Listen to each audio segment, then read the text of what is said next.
this message is for Uju Anya. If you're not Uju Anya, you might find this message offensive. Uju Anya, thank you, my sister, for raising the awareness about the genocide that happened when we were toddlers. You and I were toddlers when it happened. But, my darling sister, we need to raise the awareness about the genocide that is still going on now in Igbo land. It's unbelievable, Uju. It's unbelievable. You won't hear about it on social media, because, especially from Nigerians living in Nigeria, because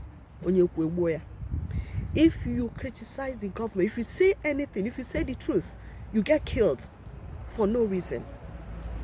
My sister, yes, the civil war happened because the northern leaders felt that the Igbo man deserved to die. According to them, Igbo soldiers planned a military coup and killed northern leaders. So as far as they are concerned, every Igbo man or Igbo woman is supposed to be dead. That is what is going on. They have not forgiven, they have not forgotten. Let me tell you a little bit of what is going on, because I probably have to do this in a series, Uju Nwannem, so that you can understand what is going on. And let's focus on it. Let's focus on it. You know that the Fulani leaders decided that they want to rehome their Fulani relations from other parts of Africa. They want to rehome them in Nigeria. So they want to take over Nigeria. They brought them into the country. They opened the borders for them to come in, just come in and take over. When they brought them in, what they did was they started killing non-Muslims and they started killing Igbos living in the north. The slaughter was so much. As far as the government was concerned, they started calling it herdsmen, farmers clashes, farmers herdsmen clashes. When they finished killing the Igbos that live in the north, most of them escaped, left all their properties and investment.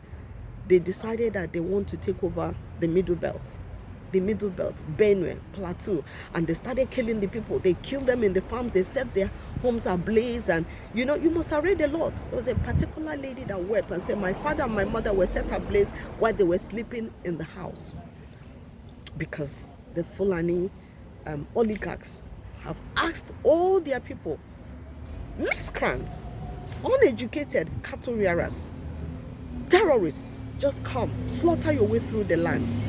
And it's so absurd that people are not speaking out, especially our people that live outside Nigeria, that are in a position to speak out, they're not speaking out. Now they went from Benue, Plateau to southeast Nigeria, to Igbo land. That's where they are now. The most pathetic part of it is that the people enabling them, the people opening the doors for them to come and slaughter their way through, are Igbos, Fulani appointed Igbo leaders. You've heard about the kidnapping going on. There's a particular area in Abia State. It's like a no-go zone. If you go near there, you smell only decomposing bodies of people that were kidnapped. Their ransoms were paid, but these slaughterers, who all their life, what they know is just to slaughter cows and then slaughter humans as cows. Their leaders have impoverished them. Their leaders refuse to educate them. Their leaders refuse to provide amenities for them in northern Nigeria. Look at the size of northern Nigeria, Uju Nwannem. Look at the size of northern Nigeria. And look at the size of southern Nigeria. So the whole of northern Nigeria is not enough for these people to dwell in, because according to them, they have deforestation. It's a desert. The population they have, if they can ask each one of them to plant a tree, northern Nigeria will not be suffering from the deforestation for whatever they say is their problem. They say they don't have greenery. They don't have forests. They have Sambisa forests. If that is the problem, if all they need is just a place to graze their cows, they have Sambisa forests. is large enough for any number of Fulanis that they bring in from outside Nigeria. But no, the idea is to take over the whole of Nigeria, to overrun the whole city. So the Fulani appointed Igbo leaders are aiding and abetting this. When the Fulani herdsmen kidnapped a prominent Nigerian, the leader of the Methodist Church in Nigeria, they told him boldly. One said, I'm from Sudan. The other one said, I'm from Mali. But we are Fulanis. They have asked us to come and take over. He said, we've taken over all your forests. That's what they said. And they told him to bring 100 million naira before they could release him. He gave them the 100 million naira. And my sister, guess what? The people aiding and abetting and protecting the herdsmen are Nigerian soldiers, repentant Boko Haram members that they have enlisted into the Nigerian army and send them to Southeast Nigeria. So those people, they mount checkpoints and keep collecting money from Southerners, from Ndibo, collecting money on checkpoints. And then while the cars are slowing down, the herdsmen will come out of the bush and kidnap as many as they want. Oh yes, my sister, that's what they're doing. Excuse me. They kidnap as many as they want, and they ask for hundreds of millions of naira as ransom. Remember their leader, the Fulani president of Nigeria. The moment he became president, his plan was to starve the Southerners. He closed down the southern borders, so you can't import food. People doing business could not import again. Everybody was like, what is going on? The borders are closed in the south, but the borders are open in northern Nigeria.